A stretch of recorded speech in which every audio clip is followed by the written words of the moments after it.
Berlayar perahu di lautan biru, angin bertiup, tenang menyapa, bicara retorik bukan sekadar ilmu tapi seni menyentuh jiwa yang peka. Melangkah gagah menuju matlamat, ilmu dikongsi membina wawasan. Kami bersuara demi hikmat, kelab retorik wadah keberanian. Assalamualaikum dan salam sejahtera. Saya Nur Aisyah binti Nur Effendi, Presiden Kelab Retorik, Debat dan Pidato bagi sesi ini.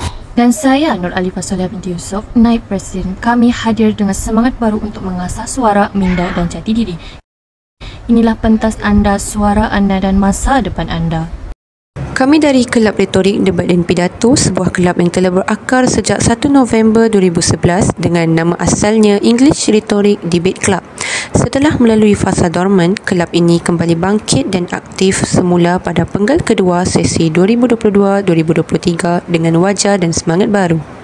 Di bawah pimpinan Puan Siti Atika binti Roslim, selaku penasihat kelab serta 10 orang ahli jawatan kuasa yang komited, kelab ini tampil sebagai wadah untuk melahirkan mahasiswa yang berani bersuara, bijak berujar dan tinggi sasianya.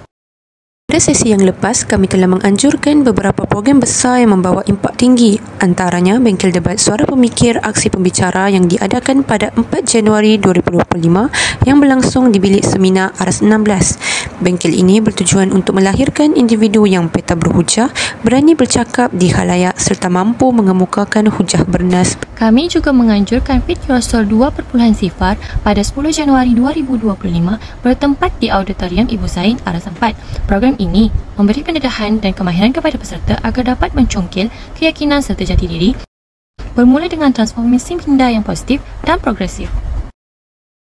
Kelab ini membawa visi untuk menjadi medan utama dalam melahirkan mahasiswa berketampilan, berfikiran kritis serta mahir berbicara agar mampu menjadi pemimpin. Misi kami jelas bagi mewujudkan platform untuk mengetengahkan bakat terpendam mahasiswa, mengasah kemahiran komunikasi serta meraihkan perbezaan pendapat demi menghasilkan buah fikiran yang matang dan impak tinggi. Pada sesi ini, 2 program utama bakal dianjurkan. Pertama, pertandingan debat Piala Rektor yang akan menjadi pentas besar buat para pendebat menyerlahkan kemampuan hujah dan bakat mereka. Kedua, pertandingan Hujah Inspirasi Suara Anda yang akan berlangsung melalui medium poster dan video pendek. Program ini bertujuan untuk membuka ruang kepada pelajar menyampaikan pendapat dan inspirasi secara kreatif sekaligus memperluaskan pendekatan komunikasi massa.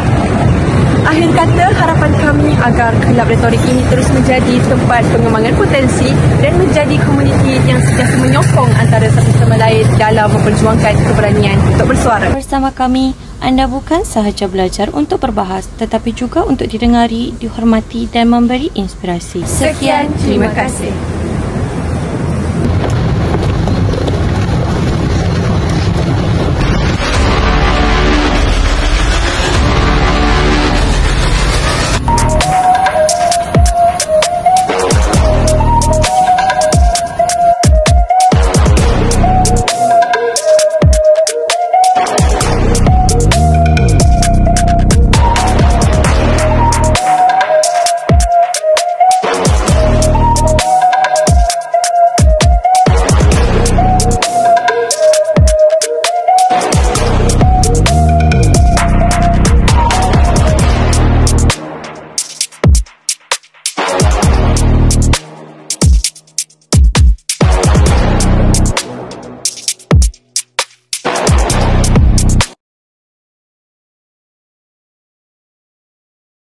Keunggulan melalui perdebatan. Bye.